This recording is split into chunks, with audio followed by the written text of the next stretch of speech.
말씀은 15절부터 하겠습니다. 17절까지 읽습니다. 내 물통의 물들과 내 우물에서 솟아나는 물들을 마시라. 내 샘들은 밖으로 넘치게 하며 강물들은 거리들로 흘러 넘치게 하라. 그 물들이 오직 네 것만 되게 하고 너와 함께 있는 타국인들의 것이 되지 못하게 하라. 이렇게 말씀하셨습니다. 여기 15절에 보면 물들이 두 번 나오는데 이 개역성경에는 물 이렇게 단수로 나왔습니다. 단수로요. 그 다음에 여기 16절에 보면 샘들이 밖으로 넘치게 하고 강물들이 거리를 흘러 넘치게 하라 나왔는데 개역성경은 반대로 나왔어요. 어찌하여 내 샘물을 집 밖으로 넘치게 하며 내 도랑물을 거리로 흘러가게 하느냐. 왜 흘러나가게 하느냐. 이런 식으로 반대로 얘기한 거예요. 반대로. 여기 16절에 이 샘들 있죠. 샘들 복수. 이 샘들은 그 아내에게서 낳은 자녀들을 얘기하는 겁니다. 자녀들이요. 자, 그래서 15절은 말이죠. 어떤 남자의 아내를 그 남자의 가장 귀중한 그런 물리적인 소유물로 비유하고 있는 것이죠. 즉, 차갑고 깨끗한 물이 나오는 샘물과 우물로 비유하고 있는 것입니다. 샘물과 우물로 비유하고 있는 것입니다. 그 물로부터 생명이 나오죠. 우리도 요한복음 3장 5절에 물과 성령으로 거듭난다. 어머니 뱃속에 있을 때 양수가 물속 안에 있다가 양수가 터져서 이렇게 출생하게 되죠. 창세기 1장 20절에도 보면 뭐예요? 그 동물들, 물들에서 생명이 있는 동물들과 새들이 나왔다고 그랬어요. 자, 보세요. 사람은 하나님께서 이렇게 피조물로 빚으셨죠. 근데 이 나머지 다른 창조물들은 말씀으로 다 창조하셨단 말씀이죠.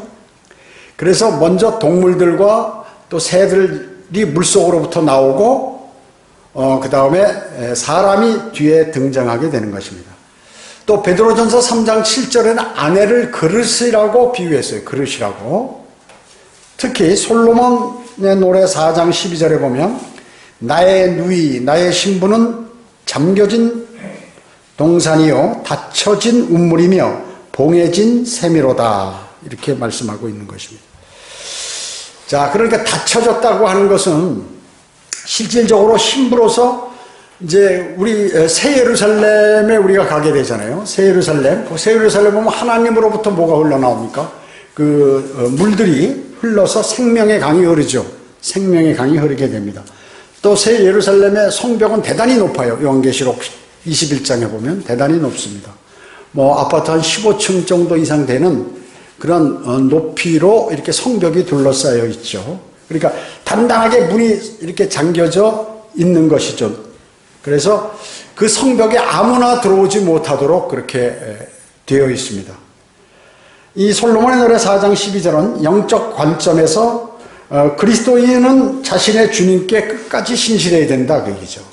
즉 세상의 문을 열어놓아 가지고 세상으로 나가게 되면 어떻게 되나요? 아주 세상과 일치함으로써 세상과 친구가 될 때 심각한 문제가 도래하는 것인데 이것을 영적 간음이라고 합니다. 영적 간음. 그래서 밖으로 흘러 넘치는데 그 물들이 오직 내 것만 되게 하고 너와 함께 있는 타국인의 것들이 되지 못하게 하라. 이렇게 말씀하고 있는 것입니다.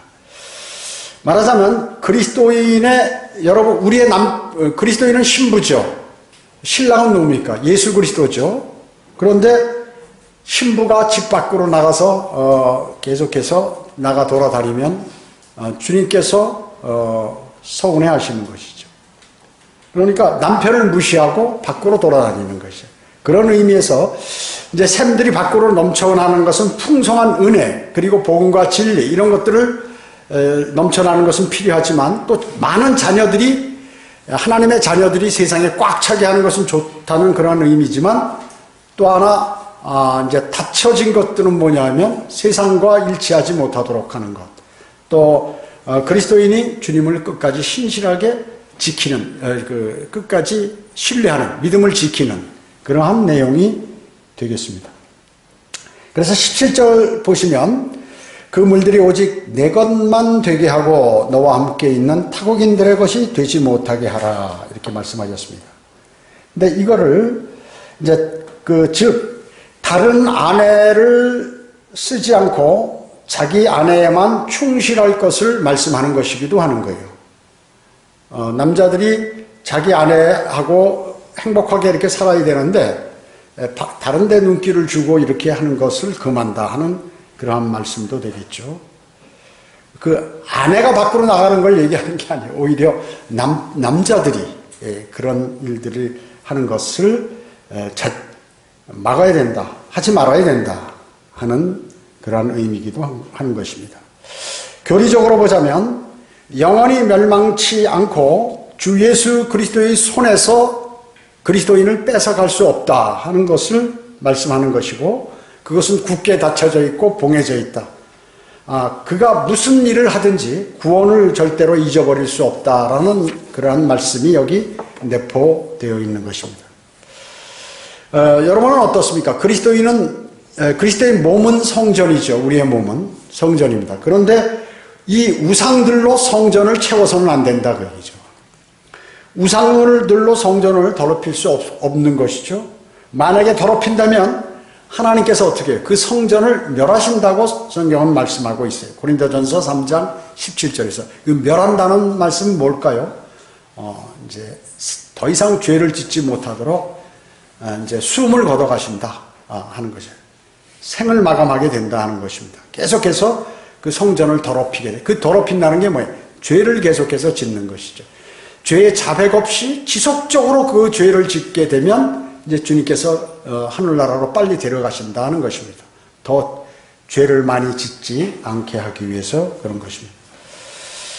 자, 여기 15절에 보면은 물들로부터 출생하는 것이 요한복음 3장 5절에 그 출생이라는 진리를 강조하는 것이죠. 사람이 어머니 뱃속에서 물로 한번 태어나면 이제 그 다음에는 성령으로 태어나야 된다. 그것을 거듭난다고 말씀하죠. 그래서 반드시 너희는 거듭나야만 하느니라. 꼭 그렇게 해야 된다.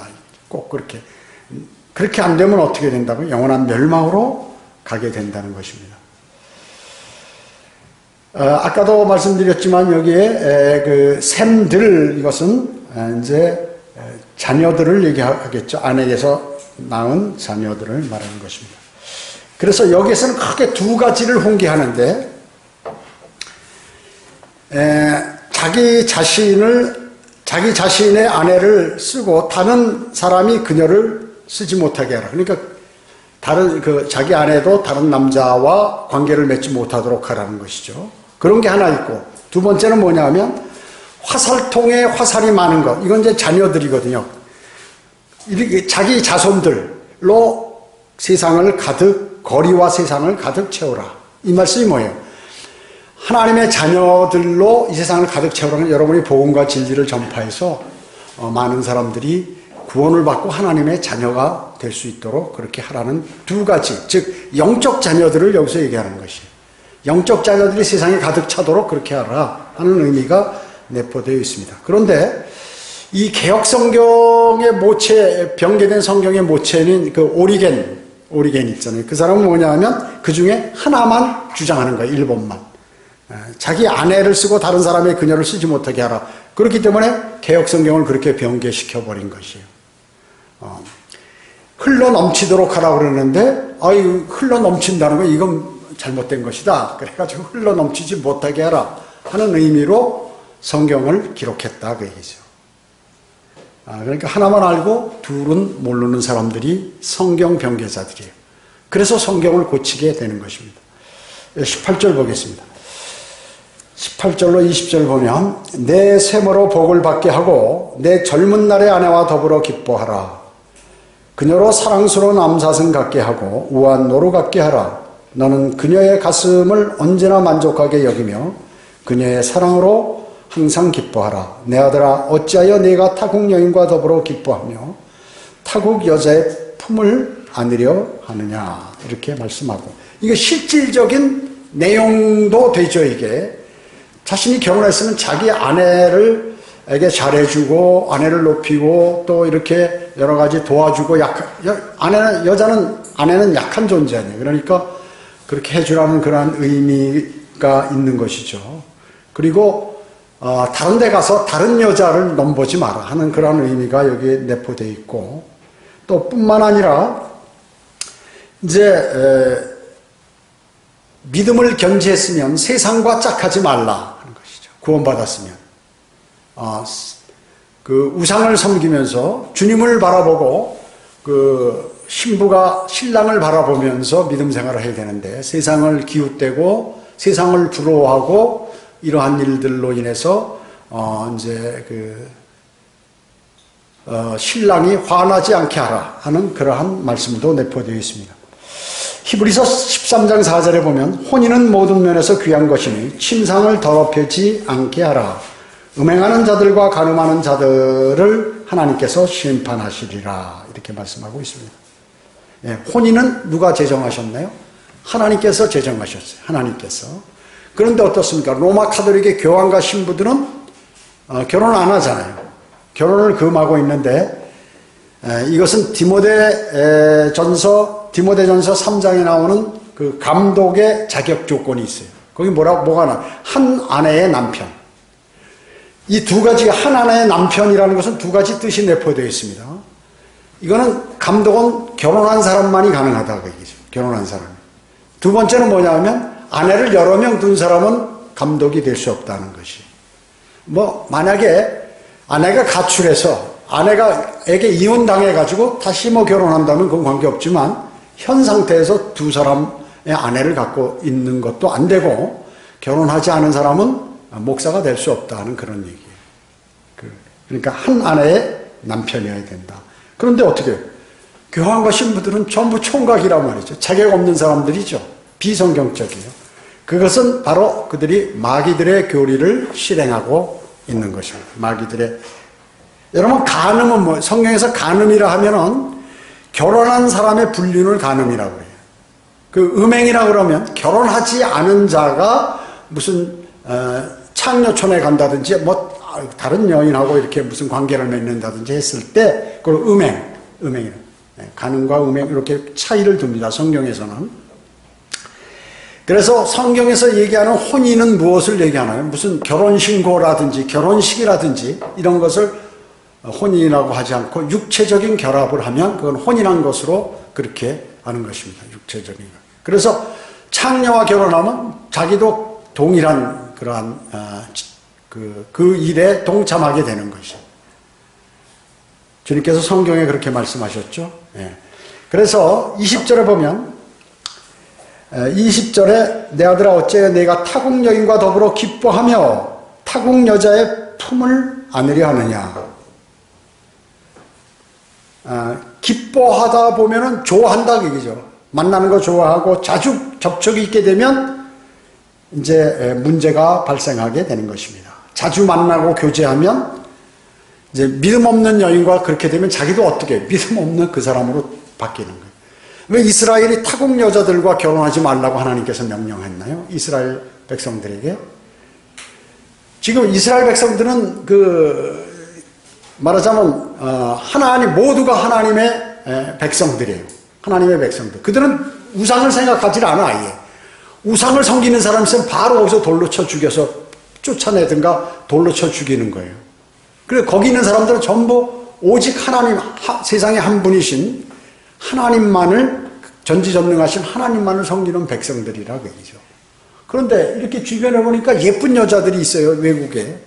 눈도 쌍꺼풀 지고 그냥 예쁘게 생긴 사람들이 있으니까 그 사람들하고 결혼하는데, 좋아서 결혼하는데 알고 보니까 그 사람들은 우상을 섬기더라고 얘기죠. 그러면 어떻게 돼요? 이 사람도 나중에 물들게 되기 때문에 그렇게 한 것이죠. 그래서 여러분, 주님을 배반하는 사람도 마찬가지예요. 세상과 자주 교제하고 그리고 그 비성경적인 교리를 주장하는 사람들과 계속 만나서 얘기하잖아요. 그 사람도 넘어가는 거예요.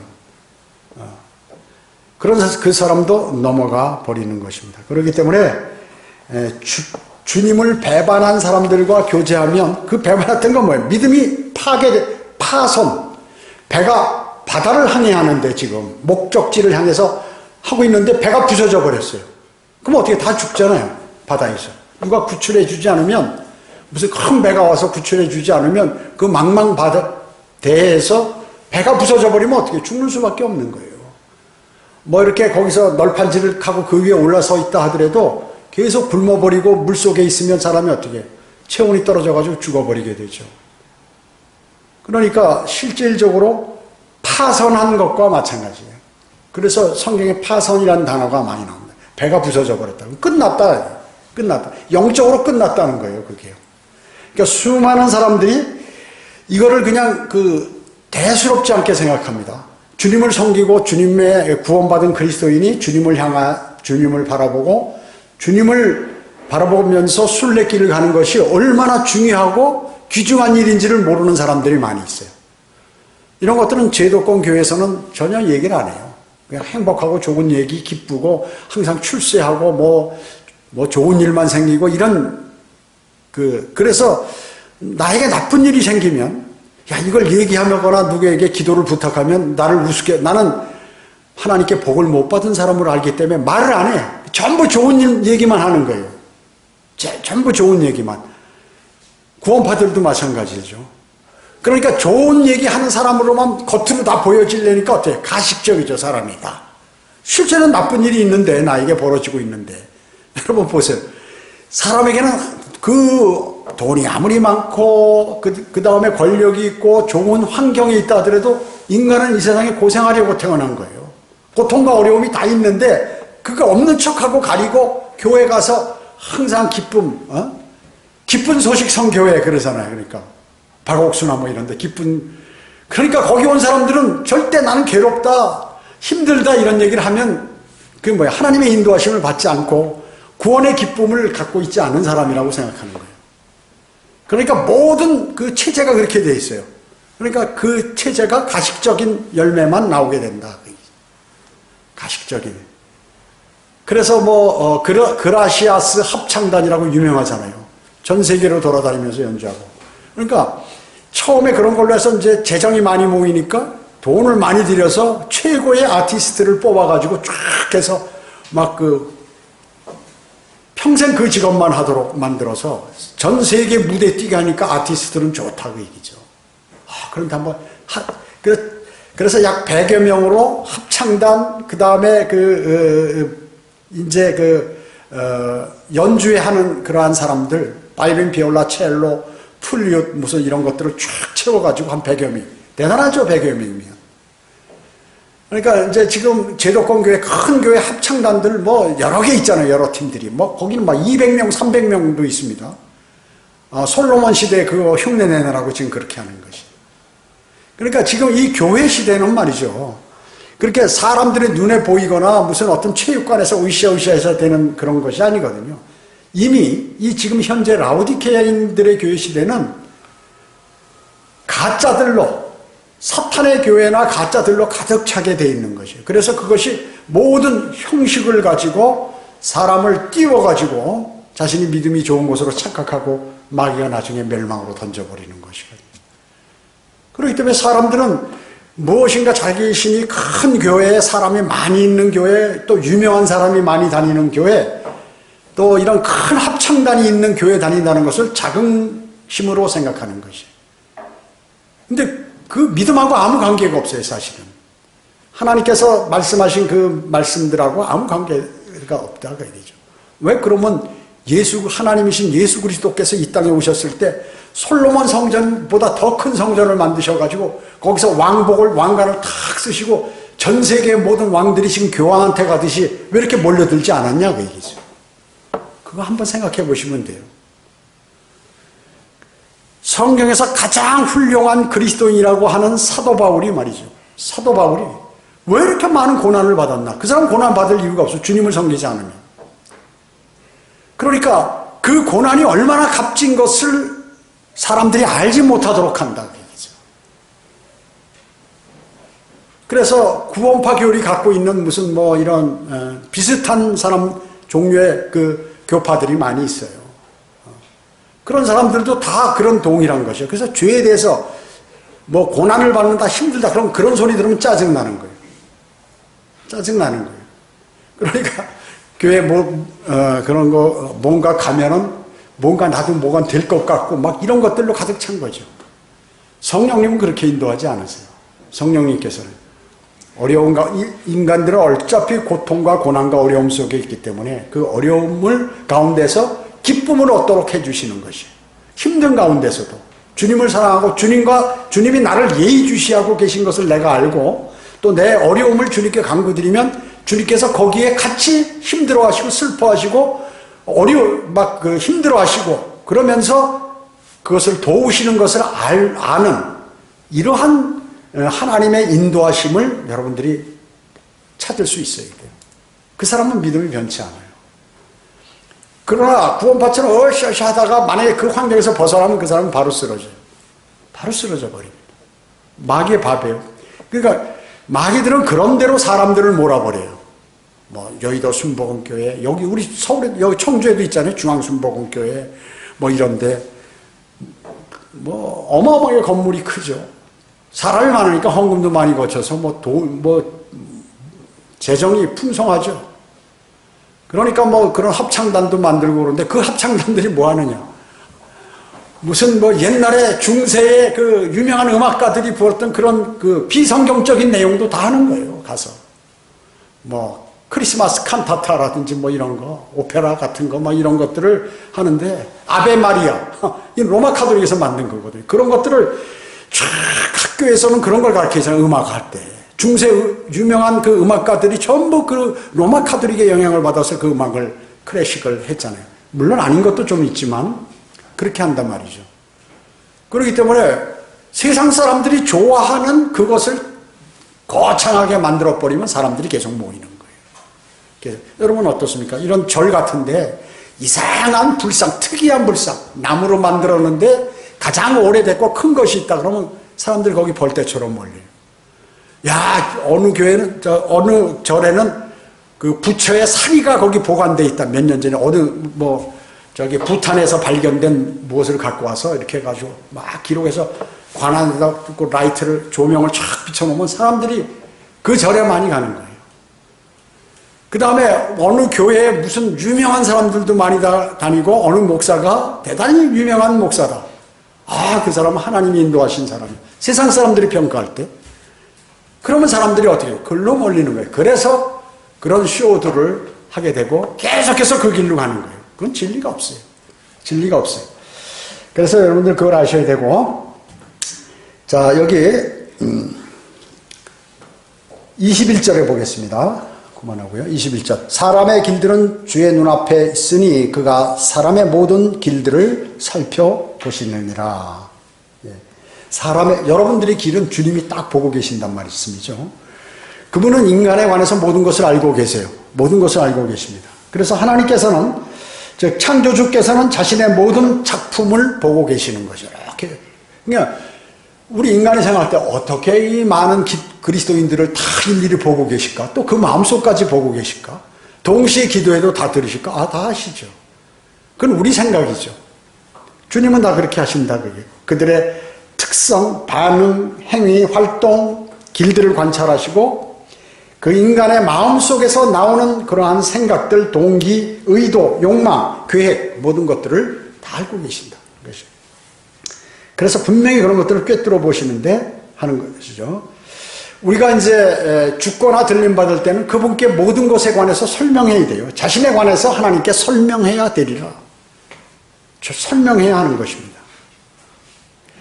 예수님께서 마가복음 4장 22절에 뭐라고 말씀하셨습니까? 이는 숨겨진 것이 드러나지 않을 것이 없고 비밀로 간직된 것도 공개되지 않을 것이 없으니라. 박옥수 목사 거듭남의 비밀. 거듭나는 게 무슨 비밀이에요? 비밀은 자기들만 알고 있는데 비밀 풀어주겠다 그 얘기죠. 그 일주일씩 막 교육시켜가지고 마지막에 강제로 다 이렇게 세워가지고 그냥 영접시키는 거예요. 집단적으로. 어때요? 주님의 모든 이 복음이라든지 영원한 생명에 관한 것은 다 공개되어 있어요. 그리고 아주 쉽게, 물 마시는 것만큼 쉽게 만들어 놨다 그 얘기죠. 그래서 구원파 출신들이나 뭐 거기에 그 유사한 곳에 있었던 모든 사람들, 이 유병원, 그 다음에 또 누구예요? 박옥수, 또 이요한, 이런 사람들 모두 마찬가지예요. 킹제임스 성경 번역했다는 서달성 목사, 서달동 목사, 이런 사람들도 다 이런 계열의 사람들이에요. 그래가지고 그것만을 잘못된 교리들로 가고 있는 것이죠. 그런데 그 박옥수 목사 그런데 많이 모이는 거예요. 조용기 목사 이 은사주의에 또 많이 모이는 것이죠. 마귀들의 역사가 막강하기 때문에 그렇습니다. 주님이 오셨을 때 초림 때도 그렇고 오실 날 가까운 이때에도 더욱더 그런 것들이 극성을 부리는 것이죠. 22절 보겠습니다. 악인은 자기 자신의 악들에 걸리며 자기 죄들의 줄들에 매이리라. 그는 훈계 없이 죽을 것이요 큰 어리석음으로 그릿되이 갈 것이니라. 자, 악인은 자기 악을 행하잖아요. 계속 그 자기 악들에 둘둘 말려가지고 나중에 큰 피해를 보게 된다 그 얘기죠. 또 그들은 누가 훈계를 해주면 좀 돌았을 텐데 훈계조차 받지 못하고 그냥 죽어버린다 그 얘기죠. 그래서 잘못된 길로 간다. 자, 죄는 말이죠. 죄 자체의 형벌이 있죠. 예. 여러분 죄를 한번 사람이 딱 짓잖아요. 그러면 내가 다시 하지 말아야지 이런 생각이 들었는데도 한 번 지으면 그 다음에는 더 큰 죄를 짓게 되는 충동이 생기게 된다는 것이죠. 그래서 죄는 죄를 행하는 사람을 지배하게 될 때까지 계속 그 사람을 몰고 가는 것이에요. 그래서 많은 것을 너 이거 해라 저거 해라 계속 죄 짓도록 만드는 것이에요. 그래서 그 그리스도인이 한번 마음에 잘못된 생각이나 무슨 주님으로부터 멀어지는 생각 또 그런 행동을 딱 취하잖아요. 그러면 그걸 막 발버둥 쳐서 그걸 끊어야 되는데 그렇지 못하고 그냥 이것도 아니고 저것도 아니고 가만히 있게 되면 어떻게 되나요? 계속해서 더 어렵게 되는 거죠. 마귀의 공격이 집중적으로 들어오게 돼요. 자, 주님께서 이 땅에 오신 목적이 두 가지 뭐라고 그랬죠? 하나는 모든 사람을 구원시키고 하나는 마귀의 일을 멸하시기 위하여 이 땅에 오셨다고 그랬어요. 그래서 우리는 구원받았어요, 이제. 예. 구원받았습니다. 우리가 구원받았단 말이에요. 그 다음에 마귀에게 당하면 안 되는 거죠. 마귀에게 예수님의 그 오신 목적과 같이 주님이 재림하실 때까지, 주님께서 재림하실 때까지 마귀에게 넘어가는 생활을 해서는 안 돼요. 그러나 간혹 넘어갈 때도 있죠. 빨리 돌아와야죠. 빨리. 주님하고 교제를 회복해서. 그런데 그것에 무관심하면 어떻게 하나요? 계속해서 그 길로 갑니다. 근데 본인은 모른다. 본인은 모른다. 알면 돌아섰겠죠. 모르니까 계속 가는 겁니다. 자, 그래서 여러분 알코올 중독자들 어떻습니까? 처음에 그 사람이 뭐 나면서부터 술 잘 먹었나요? 아니죠. 어떤 계기에서 술 한 잔을 먹다 또 두 잔 되고 이러다가 실력이 불어서 이제는 이거 없이는 못 살겠다 해서 중독자가 되죠. 담배도 마찬가지예요. 한번 이 젊은 아이들이 담배 호기심에 피우다가 막 기침하고 가슴 쓰리고 이러다가 몇 번 피고 이러다 보니까 그거 괜찮아요. 자기가 어른이 된 게. 담배를 핀다는 건 교만의 상징이에요. 교만의 상징. 그렇기 때문에 담배를 피던 남자들이 담배 피는 게 전부 뭐예요? 남자들이 여자보다는 좀 뭐라고 그럴까? 허세가 강하고 교만하잖아요.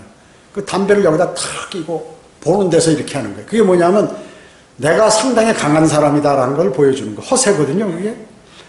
그러니까 담배를 피다가 보면 이제 이게 중독이 돼가지고 점점 하다가 어떻게 해요? 그래서 이제 폐병으로 죽게 되고 폐암으로 죽게 되고 다 그런 거거든요.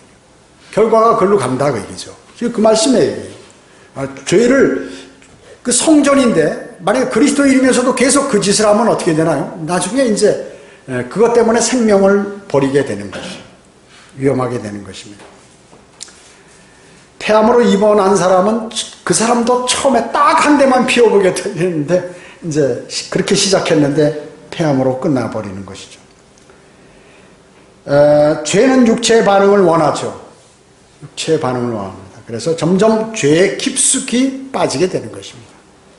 그래서 만약에 뭐 술을 하나 비유하면 맥주 같은 약한 것을 먹다가 거기에 이제 거기다 뭘 섞어서 좀 먹다가 그 다음에 브랜디 같은 거 뭐 아주 진한 그 러시아 술 아주 뭐 60도 이상 되는 것까지 이제 양주로 가게 되죠. 위스키라든지 뭐 이런 걸로 가게 돼가지고 나중에 이제 그거 갖고 만족하지 못해.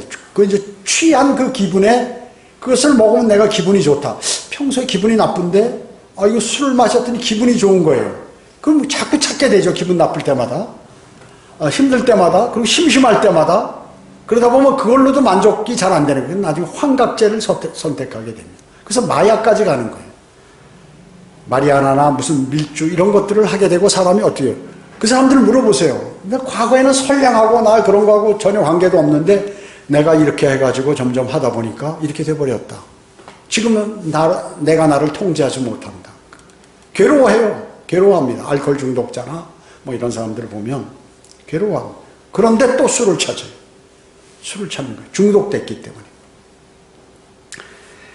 거기에 더해서 더러운 농담 이야기, 뭐 더러운 사진, 그 다음에 지나친 자위, 부정한 관계, 음행, 성적 일탈과 변태 이런 걸로 이제 점점 강하게 바뀌어버리는 것이에요. 그래가지고 지나가는 사람한테도 그런 그 추행을 행하는 게 왜 그러냐면 평소에 그렇게 한 것이 점점 강해져서 그 일을 하게 되는 것입니다. 성경은 뭐예요? 죄의 싹은 사망이라고 그랬습니다. 죄의 싹은 사망. 그리고 죄를 짓는 자는 누구나 죄의 종이니라 이렇게 말씀하고 있습니다. 그래서 죄의 종이기 때문에 그 죄가 시키는 대로 그냥 쭉 다니면서 나쁜 짓을 남의 거 한번 훔쳐 어렸을 때 훔치면 습관이 돼가지고 도벽이라고 그러죠. 계속해서 훔치지 않으면 불안하고 뭔가 자기가 잘못 사는 것 같고 그렇죠. 그래서 지속되고 연계된 죄들로 자신이 꽁꽁 묶이게 된다는 그 말씀이에요. 예. 자신의 악에 걸리며 자기 죄들의 줄들에 매이니라. 자기 죄들의 줄들에 꽁꽁 자신이 묶이게 된다는 것입니다. 그 다음에 23절에 보면 그는 훈계 없이 죽을 것이요. 사울 어땠습니까? 사무엘의 권면, 지혜 이걸 거부했잖아요. 그래가지고 길보아산 전투에서 훈계 없이 죽어버리는 거죠. 그 왕이. 하나님 백성의 왕이면 대단한 거거든요. 그 하나님의 능력을 못 받은 거죠. 못 받고 적군에게 죽은 거예요. 헤롯은 어땠어요? 침례인 요한의 지혜를 거부했죠. 그 훈계 같은 거 이런 것들을 거부했다고요. 그 후에 어떻게 해요? 그와 동일하게 죽어버리는 것이에요. 그 벌레가 뇌를 먹어가지고 죽었다 그러죠. 그 자리에서 푹 쓰러져서 죽은 거예요. 유다 이스카리ot은 어떻습니까? 3년 반 동안 성경을 설교하고 치유의 부흥도 일으켰죠. 그런다 비참하게 자살했잖아요. 자, 이 세상의 교육가라든지 철학자, 심리학자들은 이제 뭐예요? 세상에 있는 그러한 지식과 철학과 과학들을 받아들이는 재미로 살아요. 그들은 솔로몬이 저술한 진리의 말씀을 거부해요. 성경의 말씀을 거부한단 말이죠. 큰 어리석음이죠. 그들은 잘못된 길을 가는 것이에요. 뭐 대학 교수들, 그 다음에 판검사들, 그 다음에 무슨 의사들, 뭐 또 무슨 이런 사자 붙은 사람들, 이런 사람들 전부 복음 전해보면 거의 안 믿어. 그 제도권 교회는 한둘씩 가요. 제도권 교회는 복음 없는 데니까 거기서 좀 자랑할 수 있으니까. 성령대로 믿는 사람에는 없다니까요. 있다가 그냥 조금 있다가 못 이겨서 나가고 이렇게 하는 거죠. 안 알아주니까. 다른 데 가면 잘 알아주는데 자기를 안 알아주니까. 하나님 말씀을 신뢰해야죠. 그렇기 때문에 그들은 그 교만한 위치에 자신이 대단한 사람으로 생각하기 때문에 하나님의 말씀이 들어올 자리가 없어요. 하나님 말씀이 그리고 신뢰하지도 않고 겉모양 공부를 해도 겉으로만 공부하는 것이 지식적으로만 하는 거예요. 마음으로 내려오지 못했어요. 자, 그렇기 때문에 지금 이제 잠언은 성경을 거부하는 모든 구원받지 못한 사람들이 비틀거리며 가고 있는 그 멸망을 이 잠언에서 명확하게 말씀하고 계시다는 것이에요. 하나님의 말씀을 거부하고 악한 행실을 하고 복음을 거부하고 이런 모든 사람들은 훈계 없이 그냥 그대로 죽어버린다 하는 것이죠. 예, 여기 6장 보겠습니다. 6장 1절부터 보죠. 내 아들아 만일 내가 내 친구를 위하여 보증을 서려고 타국인과 더불어 손뼉을 쳤다면 너는 내 입의 말들로 덫에 걸렸으며 내 입의 말들로 잡힌 것이니라. 내가 내 친구의 소나기에 들어갔을 때 내 아들아 이제 그것을 행하여 스스로를 구하라. 가서 겸손히 하고 내 친구에게 확실히 해두라. 내 눈으로 잠들지 않게 하며 내 눈꺼풀로 졸지 않게 하라. 노루가 사냥꾼의 손에서 벗어나는 것 같이 새가 그물을 치는 자의 손에서 벗어나는 것 같이 스스로 구하라. 이렇게 말씀하고 있는 것입니다. 여러분들이 친구에게 보증을 쓰면 어떻게 해요? 친구니까 친하니까 막 사정하면서 보증을 딱 쓰잖아요. 그러면 이제 걸려드는 거예요. 그거 차라리 현금 돈을 달라고 하면 빌려주든가 돈을 주는 게 낫지, 보증을 쓰게 되면 그 사람이 못 갚으면 내가 다 그걸 지는 것이에요. 그 보증을 쓴다는 것은 그 사람의 능력보다도 더 많은 것을 대출을 받거나 뭐 빌리기 때문에 다른 사람이 더 돈 있는 사람이 함께 참여하면 빌려주겠다. 그 뜻이거든요. 그 보증 도장을 찍는 순간 그거는 끝나는 거예요. 그 성경 말씀 바로 나와 있어요. 저도 그 과거 이렇게 직장 생활할 때 불쌍한 후배가 해가지고 해서 이거 뭐 금방 됩니다. 이 사업 금방 일어나니까 도장 좀 찍어주세요. 그래서 딱 찍었다가 말이죠. 혼났어요. 집에 차업까지 들어오고 막 금액이 많으니까 난리가 났죠. 고통스러워. 아주 너무 고통을 당한 거예요. 그러면 이 사람이 미안하면 뭐 조금이라도 해야 되는데 얼른 도망가서 나타나지도 않고 말이죠. 막 분이 나고, 야, 저런 놈은, 저런 녀석한테 내가 보증을 서줘. 하지 말라. 그때 이걸 몰랐어요. 저도. 이 구절을 몰랐다니까요. 제도권교회 목사들이 좀 가르쳐 줬으면 알았을 텐데, 몰랐다가. 여러분 절대로 보증 쓰지 마세요. 요새는 보증 안 해도 다 되도록 돼 있어요. 보증을 쓰면 안 돼요. 차라리 보증을 서달라면 내가 돈 있는 거 얼마니까 내가 빌려줄 테니까 다음에 갚아라. 생기면. 이렇게 하는 게 더 낫다. 여러분 은행 같은 데서 은행 얼마나 악랄한지 아시죠? 있는 사람한테는 아주 부드럽지만 없는 사람한테는 악랄한 게 은행이에요. 그걸 아셔야 돼. 자, 마태복음 5장 25절에 너는 너의 대적과 함께 길에 있는 동안 그와 속히 화해하라. 그리하여 그 대적이 어느 때나 너를 재판관에게 넘겨주지 않고 재판관도 너를 간수에게 넘겨주지 않아서 네가 감옥에 들어가지 않도록 하라. 이런 것이죠. 또 빌립보서 1장 28절은 반대하는 자들로 인하여 아무것도 두려워할 것이 없나니 이것이 그들에게는 정녕 멸망의 증표요 너희에게는 구원의 증표니 이는 하나님께로부터 나온 것이라. 베드로전서 5장 8절은 정신을 차리고 깨어있으라. 이는 너희의 대적 마귀가 울부짖는 사자처럼 산길자를 찾아 두루다니기 때문이라. 여러분들이 그러한 어려운 문제들이 있을 때 정신을 바짝 안 차리면 하는 사이에 마귀에게 넘어가가지고 그냥 자기가 그 행동을 하게 되는 것입니다. 물론 바울은 오네시모를 위해서 자신이 보증을 세웠죠. 빌레몬에게. 빚진 거 있으면 내가 다 책임지겠다. 유다는 베냐민을 위해서 자신의 보증물을 내놨죠. 이집트의 동생 요셉에게 갔을 때 우리가 다시 돌아온다. 그 베냐민을 데려오라니까 그 어떻게 알 수 있느냐? 이렇게 전부 사람들을 안 보내니까 유다가 자신이 볼모로 잡혀 있죠. 이런 것들. 자, 여러분들이 누구인가 돈을 빚진 친구를 위해서 여러분들이 서명했다면 그 친구를 우연하게 알게 된 사람이라는 것이죠. 사실 친하지 않은 사람인데 진짜 친한 사람은 사랑하는 친구는 그렇게 안 해요. 뻔히 알면서 자신이 되지 않을 것도 알면서 보증서라고 이렇게 안 한다. 그 3절에 보면 3절 내 친구 내가 내 친구의 소나기에 들어갔을 때 내 아들아 이제 그것을 행하여 스스로 구하라. 가서 겸손히 하고 내 친구에게 확실히 해두라.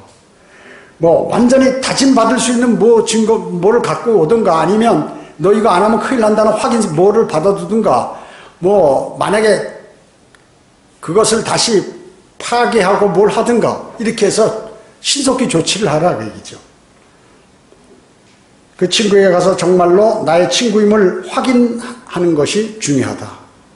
그 다음에 왜냐 그 친구는 거래를 어기고 여러분에게 모든 것을 덮어 씌워가지고 여러분들을 빈털터리로 만들 것이기 때문에 그래요.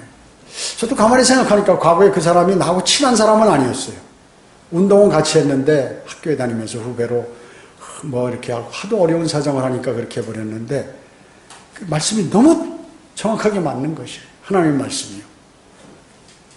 과거지만 아주 옛날에 그리스도인이 되기 전이지만 자신의 생명과 재산으로 보증을 세운 사람은 그 친구가 채권자에게 약속을 지키고 돈을 다 지불할 때까지 예의주시해야 돼요. 그렇지 않으면 어느 날 갑자기 집에 와서 딱지가 붙어버려요. 그리고 아니면 법원에서 소장이 날라오게 되는 것이죠.